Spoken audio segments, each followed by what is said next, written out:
It's another Q&A edition of Optimal Health Daily, episode 1442, and I'm Dr. Neil Malik. Hey there, happy Friday, and welcome to another Q&A edition of Optimal Health Daily, where I answer your health questions related to fitness, diet and nutrition, and lots more. You send in the questions, and I answer them for you. Now, if you wake up groggy from a terrible night's sleep, or you have trouble sleeping because of sneezing, coughing, or nasal congestion, then it's possible that your allergies are to blame. After all, 50% of Americans suffer from seasonal allergies, and just as many from poor sleeping habits and insomnia. Over-the-counter medications aren't a long-term solution. They can mess with your microbiome, possibly make you drowsy, and are really meant for short-term relief. Check out Curex, a long-term solution for your allergies. Curex is a telehealth platform that offers allergy immunotherapy, which treats the source of your allergies, not just the symptoms, by building up the body's immune response to an allergen. Meet with a doctor online through a simple telehealth consultation, share your allergy history, take an allergy test at home, and receive your customized prescription for immunotherapy right to your door. Find out if you're a fit for immunotherapy at getcurex.com/OHD and get $75 off your first order with the code OHD. That's getcurex.com/OHD. Promo code OHD. Now, once a month, usually during the first Q&A episode of the month, I mention a bit about my background and credentials so you can better understand where my perspectives come from. Now, given this is the first Q&A of the month, that means it's time. Now, while I had always been obsessed with Batman, I wasn't always interested or obsessed with nutrition, exercise, health, and wellness, and all the stuff I talk about on this podcast. But being diagnosed with a chronic disease at the age of 19 definitely changed my life's purpose. It was then that I decided to focus my attention on helping others so that no one else had to experience a chronic diagnosis like I did. But in order to do that, I wanted to have some credibility.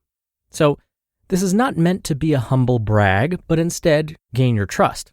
Now, I received both master's and doctoral degrees in public health. And to really make sure I covered all of my bases, I also became a registered dietitian nutritionist, a certified health education specialist, and a certified exercise physiologist through the American College of Sports Medicine. I've also been teaching in higher education for over 14 years, and I'm currently faculty within the California State University system. I've also published peer-reviewed studies, presented at national conferences, and I've been interviewed by over 70 different media outlets for my expertise on basically all the topics I discuss on this podcast. So all of this to say that when I provide my commentary after each episode and answer the questions you send in, like today, I hope you feel as though it's coming from a place of truth. My only intention is to help you feel your best and to give you the information to do that. Tear. All right, I'll stop crying. Finally, let's get to today's question as we optimize your life. Today's question was sent in via Spotify. Arena writes, is extra virgin olive oil healthy in moderation? The Mediterranean diet recommends we consume larger amounts of oil, while a whole foods diet would recommend cutting oil out altogether.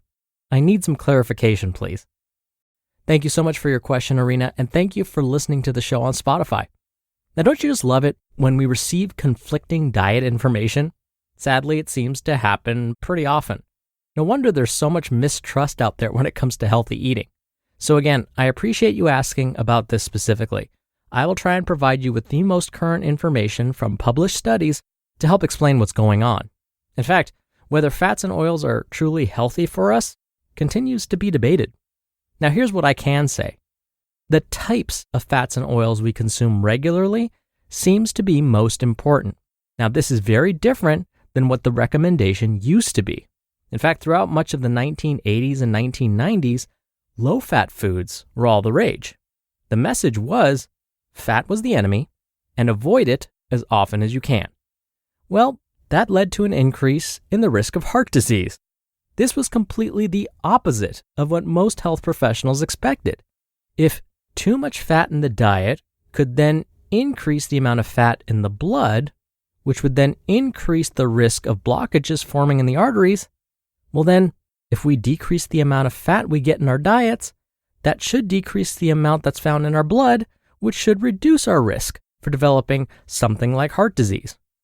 Well, it turned out that when people decreased the amount of fat they ate each day, they increased the amount of highly processed carbohydrates they ate to compensate. Now, you're going to hear more about this on tomorrow's episode, but highly processed carbohydrates can have all sorts of harmful effects on the body. They can get converted to sugar really, really quickly. This quickly formed sugar can be converted to fat by the body really easily too. Plus, too much sugar floating around in the body can cause damage to blood vessels. So the combination of too many processed carbohydrates and damage to blood vessels could lead to heart disease. All of this to say that going completely low or no fat while increasing highly processed carbohydrate intake could increase heart disease risk. So now we know that consuming some fat every day is a good thing, but the trick is to be choosy about the types of fat we consume regularly. So, to get back to your question, Arena, olive oil is a healthy type of fat. If we were to look at olive oil under a microscope, we would see that it is a type of monounsaturated fat. Monounsaturated fats can also be found in other foods like avocado, nuts, and seeds. So olive oil isn't the only source of monounsaturated fat. Now, these types of fats tend to protect the health of our cells. Plus, olive oil specifically has antioxidant, antimicrobial, and anti-inflammatory properties. Some of the compounds found in olive oil can even positively affect the gut microbiome. This is because the compounds in olive oil promote the growth of good bacteria in the intestines. Now, these good bacteria may actually lead to changes in how we digest and absorb other fats and cholesterol in our diets. Some studies have even found that consuming olive oil may help lower cholesterol levels. Now, Irina, you mentioned the Mediterranean diet and how it seems to promote more fat consumption than, say, a whole foods diet. You're right. The Mediterranean diet says to consume lots of vegetables, legumes, fruit, and whole grains each day, moderate consumption of fish and white meat like on a weekly basis, a moderate intake of dairy products, monthly consumption of red meat, and, as you said, Irina, a relatively high amount of fat consumption, up to 40% of total energy intake each day, in fact. Where should the majority of that fat come from? You guessed it, mostly from monounsaturated fatty acids, mainly olive oil. Now, olive oil is still a fat, so that means it contains quite a few calories per serving. We would think that this would mean that consuming that much olive oil each day, basically the amount the Mediterranean diet would recommend, would lead to weight gain. But many studies have found the opposite effect. In fact, when people transition from a Western-type diet to a Mediterranean diet, they tend to lose weight. They also tend to lower their risk of developing cardiovascular disease like heart disease, certain forms of cancer, type 2 diabetes, dementia, and really death from all causes. So to sum up, Irina, you asked whether olive oil is healthy in moderation. Overwhelmingly, most studies point to yes.